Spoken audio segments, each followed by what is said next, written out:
Hello students, कैसे हैं आप सभी लोग। आशा करते हैं आप सभी लोग अच्छे होंगे। इस वीडियो में हम विज्ञान कक्षा 10 के साइंस क्लास 10th के बहुविकल्पी प्रश्न बताएंगे जो बोर्ड एग्जाम में आते हैं साइंस।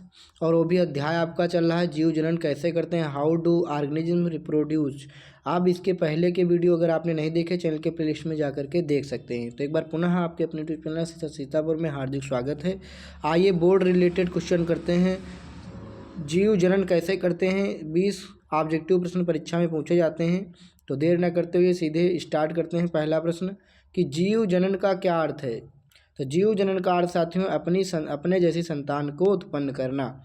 भाई जीव जनन, जनन माने क्या होता है, रिप्रोडक्शन करना। जीव अपने समान संतति को उत्पन्न करना, यही इसका राइट आंसर हो जाएगा। इसी प्रकार के प्रश्न साथियों बोर्ड परीक्षा में देखने को मिलेंगे, तो इसलिए आप लोग हमारे चैनल पे जाके प्लेलिस्ट जो हमने नई बनाई है उसमें आप लोग सभी पाठ के वीडियो को देख सकते हैं।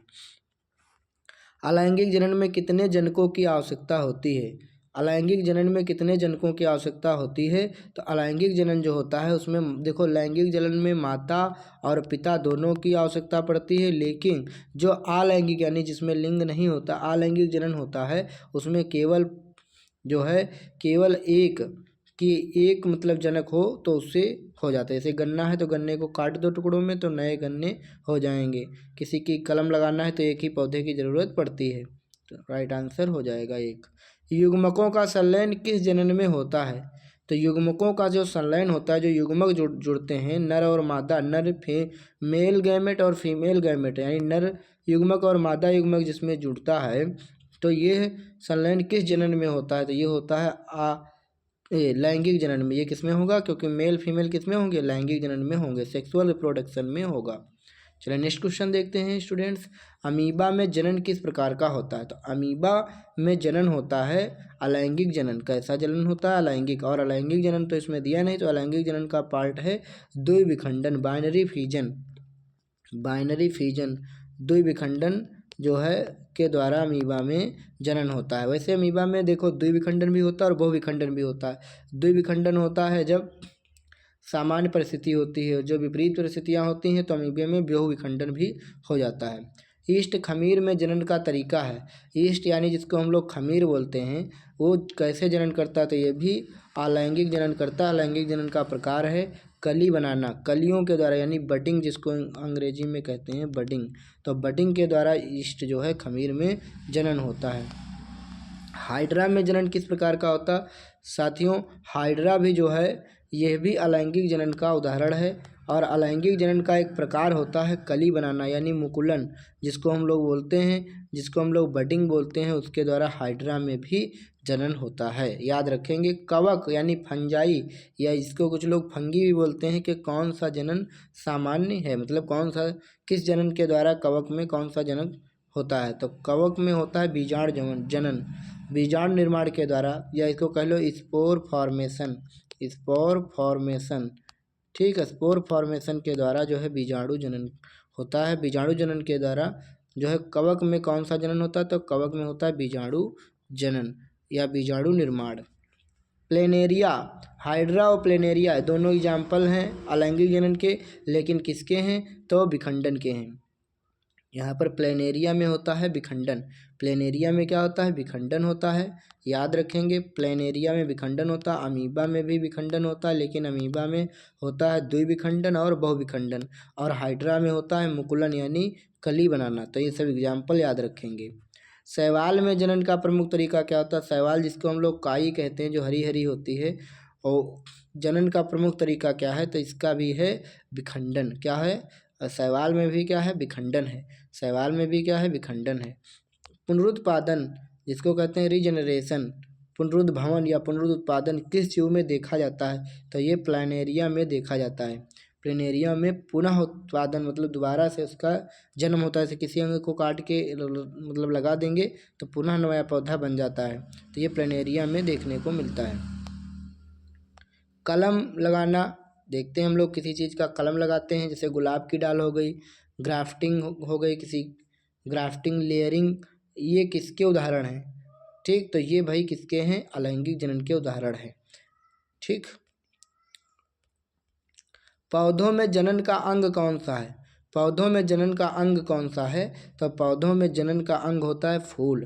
कैसे? क्योंकि फूल में ही होते हैं आपके नर युग्मक और दूसरे फूल में होते हैं मादा युग्मक।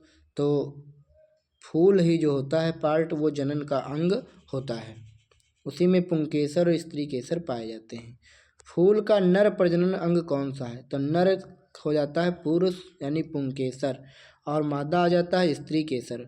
वर्तिकाग्र भी स्त्री केसर, अंडाशय भी स्त्री केसर का भाग है। सिर्फ पुंकेसर ही है जो यहाँ पे पुरुष जनन का यानी फूल का जनन पुरुष जनन भाग है। स्त्री प्रजनन का कौन सा अंग है? स्त्री केसर। स्त्री केसर जो होता है ये स्त्री प्रजनन का अंग है। पुंकेसर जो है पुरुष का है। परागकोश भी पुरुष का है क्योंकि इसमें परागकण होते हैं। बाह्य आवरण भी पुरुष का होता है। परागकण कहाँ बनते हैं? परागकण अभी हमने बताया था परागकोश में बनते हैं। जो पोलन ग्रेन जो होते हैं परागकण होते हैं वो परागकोश में बनते हैं। निषेचन की प्रक्रिया कहाँ होती है? तो निषेचन की प्रक्रिया जो है अंडाशय में होती है। ओवरी जिसको कहते हैं, अंडाशय में निषेचन की प्रक्रिया होती है। जब नर युग्मक मादा युग्मक संलयन करते हैं अंडाशय में अंडे को निषेचित करते हैं। निषेचन के बाद क्या बनता है? तो निषेचन के बाद में साथियों बनते हैं बीजांड, और बीजांड से बनता है बीज, और अंडाशय, अंडाशय से बनता है फल। तो इसका राइट आंसर हो जाएगा विकल्प सी, ए और बी दोनों। मनुष्यों में निषेचन कहाँ होता है? मनुष्यों में निषेचन होता है डिंब वाहिनी में यानी फाइलोपियन ट्यूब में। किसमें होता है? फाइलोपियन ट्यूब में होता है। जो नलिका होती है उसी नलिका में यहाँ से अंडा उत्सर्जित होकर चलता है और इसी में यहाँ पे अंडा आ पाता है तो यहीं पे निषेचन हो जाता है, या इस साइड में तो यहाँ पर। ठीक, तो ये नली को बोलते हैं फाइलोपियन ट्यूब यानी डिंब वाहिनी नलिका बोलते हैं इसको। नेक्स्ट क्वेश्चन है शुक्राणु का निर्माण कहाँ होता है? शुक्राणु जो होता है ये पुरुषों में शुक्राणु बनते हैं। छोटे छोटे जो होते हैं करोड़ों की संख्या में ये पुरुषों में शुक्राणु होते हैं। शुक्राणु का निर्माण होता है साथियों वृषण में, टेस्टिस में जिसको हम लोग कह सकते हैं। पुरुषों की टेस्टिस में, वृषण में जो है शुक्राणु बनते हैं। जैसे लगभग 1.5 ml में शुक्राणु के 1.5 ml में कम से कम 2.5 करोड़ शुक्राणु होते हैं। अंडाणु कहाँ बनते हैं? तो अंडाणु बनते हैं महिला के शरीर में यानी अंडाशय में बनते हैं। कहाँ बनते हैं? अंडाशय में बनते हैं, ओवरी में बनते हैं। भ्रूण कहाँ विकसित होता है? भ्रूण भी माता के शरीर में होगा यानी कि गर्भाशय में विकसित होता है। नेक्स्ट क्वेश्चन, मनुष्यों में गर्भावधि की अवधि लगभग कितनी होती है? तो मनुष्यों में 9 महीने की गर्भावधि जो भ्रूण काल होता है ये होता है। युग्मकों के संलयन से कौन सी कोशिका बनती है? युग्मकों के संलयन से जाइगोट बनता है यानी युग्मनज बनता है। गर्भ निरोध का मुख्य उद्देश्य क्या है? गर्भ निरोध का मुख्य उद्देश्य संतान संख्या नियंत्रित करना, माने संतानों की उत्पत्ति ना होने देना। कंडोम का उपयोग किसके लिए किया जाता है? कंडोम का उपयोग भी निषेचन रोकने के लिए भी किया जाता है, रोगों से सुरक्षा के लिए भी किया जाता है, यानी यहाँ पे दोनों विकल्प सही हो जाएंगे। कापर टी किसमें लगाया जाता है? कापर टी भी साथियों लगाया जाता है गर्भाशय में। महिलाएं इसका प्रयोग करती हैं ताकि जो है पुरुष का स्पर्म महिलाओं के यौन में ना स्थानांतरित हो। टेस्ट ट्यूब बेबी तकनीक में निषेचन होता है। टेस्ट ट्यूब बेबी तकनीक में निषेचन कहाँ होता है? शरीर के बाहर। शरीर के बाहर होता है। इसमें मेल से शुक्राणु लिए जाते हैं और महिला से अंडाणु लिया जाता है और दोनों को मिला करके एक टेस्ट ट्यूब माने ट्यूब में बंद कर दिया जाता है। उसी को हम लोग कहते हैं टेस्ट ट्यूब बेबी। यौन संचरित रोगों में कौन सा रोग बैक्टीरिया से होता है? तो बैक्टीरिया से होता है गोनेरिया, सिफिलिस गोनेरिया जिसको बोलते हैं। तो गोनेरिया नामक रोग यौन संचरित रोगों से होता है। HIV वायरस कौन सी बीमारी फैलाता है? HIV वायरस जो है एड्स नामक बीमारी फैलाता है। अलैंगिक जनन का लाभ क्या है?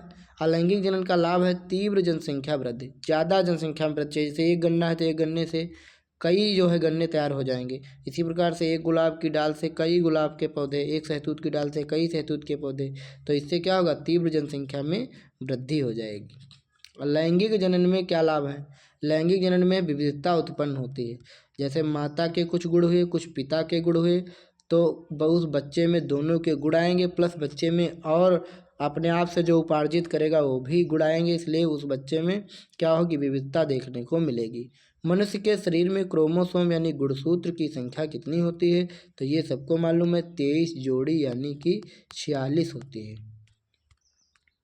जैसे कभी कभी 46 की जगह 47 हो जाते हैं तो शरीर महाकायता का रूप ले लेता है, यानी बहुत बड़ा शरीर हो जाता है। अगर कम हो जाते हैं तो बहुत ही कमज़ोर हो जाता है। शुक्राणु और अंडाणु में कितने क्रोमोसोम होते हैं, तो शुक्राणु और अंडाणु में 23 क्रोमोसोम गुणसूत्र होते हैं।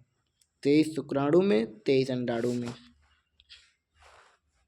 बच्चा लड़का या लड़की होगा या किससे निर्धारित होता है, ये किससे मतलब निर्धारित होता है, तो ये पिता से निर्धारित होता है। अगर देखो मादा में तो X ही गुणसूत्र होते हैं, अगर पिता में XY होता है, अगर X चला जाता है तो लड़की बनती है, Y चला जाता है तो लड़का बनता है, तो पिता इसका जिम्मेदार होता है। X और Y क्रोमोसोम यानी गुणसूत्र किसमें पाए जाते हैं, तो ये पाए जाते हैं पुरुषों में XY, स्त्रियों में XX, पहले ही हमने बता दिया। पौधों में ऊतक संवर्धन तरीका उपयोग होता है, पौधों में ऊतक संवर्धन तकनीक का उपयोग होता है सभी के लिए। पौधों में ऊतक संवर्धन यानी ऊतक के विकास के लिए, अधिक फसल के लिए, समान गुण वाले पौधों के लिए, कीटरोधी पौधे के लिए। DNA की प्रतिलिपि बनाने की प्रक्रिया कहलाती है रेप्लिकेशन, ये जिसको हम लोग प्रतिकृति कहते हैं। बीजाणु कहाँ बनते हैं, बीजाणु कहाँ बनते हैं, तो बीजाणु कोश में बनते हैं, ये पौधे से संबंधित है। ब्रायोफाइट में जनन किससे होता है, तो बीजाणु से होता है। ब्रायोफाइट से में बीजाणु से होता है। अंकुरण के लिए आवश्यक नहीं है, अंकुरण के लिए जल भी चाहिए, वायु भी चाहिए, तापमान भी चाहिए, सूर्य का प्रकाश नहीं चाहिए। अगर नहीं हो तो भी अंकुरण हो जाता है, क्योंकि जो हम लोग धान वगैरह के बीज भिगो करके घर में रखते हैं तो वहाँ सूर्य का प्रकाश नहीं लगता, तब भी 1-2 दिन में वो अंकुरण हो जाता है। या आप लोग जैसे चने वगैरह देखे होंगे। पौधों में परागण की प्रक्रिया किससे होती है, पौधों में परागण हवा से भी होता है, कीटों से भी, जल से भी, तो उपरोक्त सभी से हो जाता है। आत्म परागण किसमें होता है, सेल्फ पॉलिनेशन, यहाँ पर स्वपरागण कहा गया है, किसमें होता है। स्वपरागण का मतलब होता है एक ही फूल में अपने में ही जो है स्त्री केसर पुंकेसर मिल जाए तो वहाँ पे क्या होता है, परागण हो जाता है, इसको लोग स्वपरागण कहते हैं। यहाँ पर द्विपरागण का अर्थ है यानी क्रॉस पॉलिनेशन, क्रॉस पॉलिनेशन यानी पर परागण। पर परागण का मतलब यहाँ पर है दो पौधों के बीच परागण होगा, एक इस पौधे का भाग लिया जाएगा फूल का और इस पौधे का, तो यहाँ पर परागण हो जाता है। दोनों इसका राइट आंसर। ऊतक संवर्धन से पौधे उत्पन्न होते हैं ऊतक से, ऊतक संवर्धन में पौधे उत्पन्न होते हैं ऊतक से। बीज रहित पौधों में जनन किससे होता है, जिसमें बीज नहीं होते हैं उसमें बीजाणु से जनन हो जाता है।